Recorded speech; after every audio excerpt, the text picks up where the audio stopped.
सभी पदाधिकारी एवं हमारे सभी सत्संगी प्रेमी भाई बहन सभी को हमारा सादर जय गुरुदेव। आज 15 अगस्त का समय है।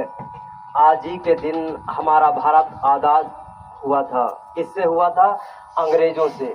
अंग्रेजों ने हमको रात को इस देश में गुलाम बना दिया था। क्या बना दिया था? गुलाम बना दिया था। हमको रात को बहुत सारी पीड़ाओं को दिया, दर्द दिया, तकलीफ दिया। हमारे आप के अंदर में इतनी चीखें उठी, इतनी दुख तकलीफ मिली कि हमारे आप के अंदर में एक ज्वाला पैदा हो गई। उस ज्वाला में देखिए भगत सिंह, राजगुरु, बड़े बड़े सेनानी पैदा हो गए। उन्होंने कहा कि मैं मौत को जो है गले लगा सकता हूं, लेकिन इस दुख पीड़ा को सहन नहीं कर सकता।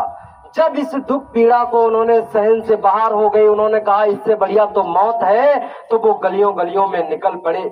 गली गली में क्रांतिकारी निकल पड़े। कुछ नाम लिखे हैं जो चिन्हित हैं, लेकिन इससे भी ज्यादा लोग क्रांतिकारी थे। उन्होंने अपनी जान की बलिदान दिया और जो है वो लड़े, इस जो है आजादी के लिए लड़े और अपनी जो है जान को गवा दिया हमारे आप के लिए, ताकि हमारी भावी पीढ़ी यानी आगे आने वाली पीढ़ी एक जो है स्वतंत्र देश में सांस ले सके, अपनी जीवात्मा का कल्याण कर सके, अपने आप को सही से जी सके। प्रेमी भाई बहनों, ये समझने की आवश्यकता है। इसी प्रकार से संत और महात्मा जब इस धराधाम पे आए तब उन्होंने बताया कि भाई आप जो जीव आत्माएं हैं, यहाँ देश से तो आजाद हो गए, अंग्रेजों से तो आजाद हो गए, लेकिन आपको उस काल भगवान ने गुलाम बना करके रखा है, अपने कर्म के चंगुल में फांस करके रखा है। चारों तरफ से हमारी जीव आत्माएं बेचारी भागती दौड़ती, लेकिन पहुंचती कहीं भी नहीं है। इसी चंगुल में फंसी हुई है, यहाँ से निकल नहीं पा रही, लगातार कोशिश कर रही। लेकिन संत और महात्मा जब आए, परम संत बाबा जय गुरुदेव जी महाराज जब इस धराधाम पे आए तो उन्होंने बताया कि किस प्रकार से हमारी जीव आत्मा यहाँ से निकल सकती है, किस प्रकार से आप काल माया की गुलामी को छोड़ करके अपने निज धाम सच्चे धाम सतलोक सचखंड पहुंच सकते हो। लेकिन प्रेमी भाई बहनों, बहुत सारे लोगों में से कुछ जो है लोगों ने समझ पाया संत महात्माओं की बातों को और इसके बाद पे उस पे चलना प्रारंभ किया।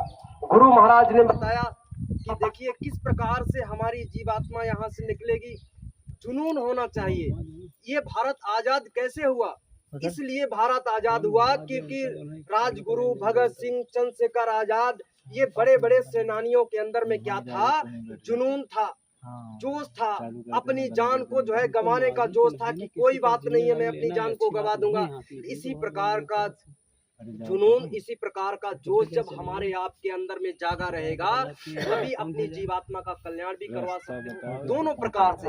यानी ये जो आपका शरीर है ये भी स्वतंत्र है, ये भी स्वस्थ रहे और इसके बाद में अपनी जीवात्मा को यहाँ से भी निकालना है। उसके लिए जो है कुछ कवियों ने बताया है, कहा है, हो गई है पीर पर्वत सी पिघलनी चाहिए, इस हिमालय से कोई गंगा निकलनी चाहिए, आज ये दीवार पर दोषी तरह हिलने लगी, शर्त लेकिन थी कि ये बुनियाद हिलनी चाहिए। हर नगर, हर गली, हर शहर, हर गांव में हाथ लहराती हुई हर लाश चलनी चाहिए, हो गई है पीर पर्वत सी पिघलनी चाहिए। मेरे सीने में नहीं तो तेरे सीने में कहीं, मेरे सीने में नहीं तो तेरे सीने में कहीं, हो कहीं भी आग लेकिन आग जलनी चाहिए। जब हमारे आप के अंदर में अपने आप को स्वतंत्र कराने की आग नहीं होगी, वो चिंगारी नहीं होगी, तो कभी भी जो है आप यहाँ से निकल नहीं सकते, कभी भी आप आगे कदम नहीं बढ़ा सकते। क्योंकि ये बहुत बड़ा रहस्य है, बहुत बड़ी चीज है जिसको हमको आपको अपने आप को बाहर निकालना है।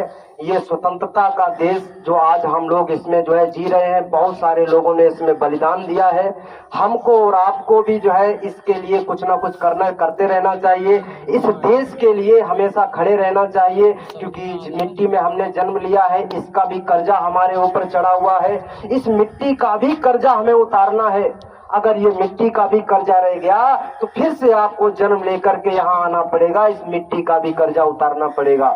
इसलिए गुरु महाराज ने एक तरीका बता दिया, एक रास्ता बता दिया है, वो रास्ता है सेवा का। कौन सा रास्ता है? सेवा का रास्ता है। सेवा के रास्ते पे उन्होंने बता दिया कि अगर आप सेवा करते रहोगे सच्चे मन से तो आपके ऊपर चढ़े हुए सारे कर्जे धीरे धीरे धीरे धीरे उतरते चले जाएंगे और एक दिन वो समय आएगा कि आपके ऊपर से सारे कर्जे उतर जाएंगे और आप जो है एकदम स्वतंत्र साफ सुथरे हो जाओगे और यहाँ से निकलने के लिए तैयार हो जाओगे।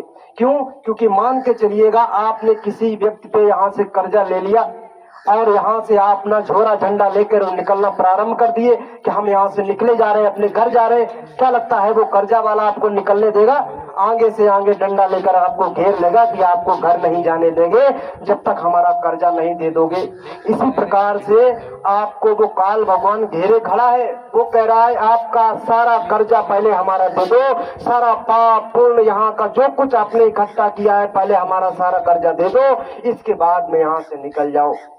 प्रेमी भाई बहनों, इसी प्रकार से हमको और आपको अपना कर्जा उतारना है, उसके लिए सेवा है। सेवा में मन लगा करके लगे रहना है, तभी हमारा आपके ऊपर से जो ये कर्जा है वो उतर जाएगा और हमारी यहाँ का लोक और परलोक दोनों बन जाएगा। गुरु महाराज ने कहा हमने आपके लिए 2 नाव लगा दी है।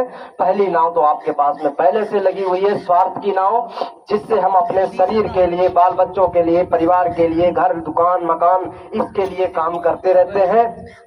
दूसरी नाव लगा दी है परमार्थ की, जिससे आप अपनी जीवात्मा का कल्याण करवा सकते हो। परमार्थ का अर्थ होता है इस जीवन का परम अर्थ, यानी ये जीवन हमको और आपको क्यों मिला। इसीलिए प्रेमी भाई बहनों, इन्हीं शब्दों के साथ में अपनी वाणी को विराम दे रहे और यहाँ की सारी व्यवस्थाएं देखिए कितनी सुव्यवस्थित रूप से हो गई। यहाँ के जो बच्चे हमारे हैं, इन्होंने देखो सुबह से आकर के ये सारी कुर्सियां रखवाई, मेज रखवाई, दरी, ये झंडा लगवा दिया। ये सभी लोग सेवा के पात्र हैं। आप लोग भी बहुत जल्दी सुबह 7:30 बजे कहा गया, 7:30 बजे से पहले प्रेमी भाई बहन आ गए। आप लोग भी जो है गुरु महाराज सब देख रहे हैं, आप लोगों को दया दुआ देंगे। इन्हीं के साथ में अपनी वाणी को विराम दे रहे। बोलिए जय गुरुदेव।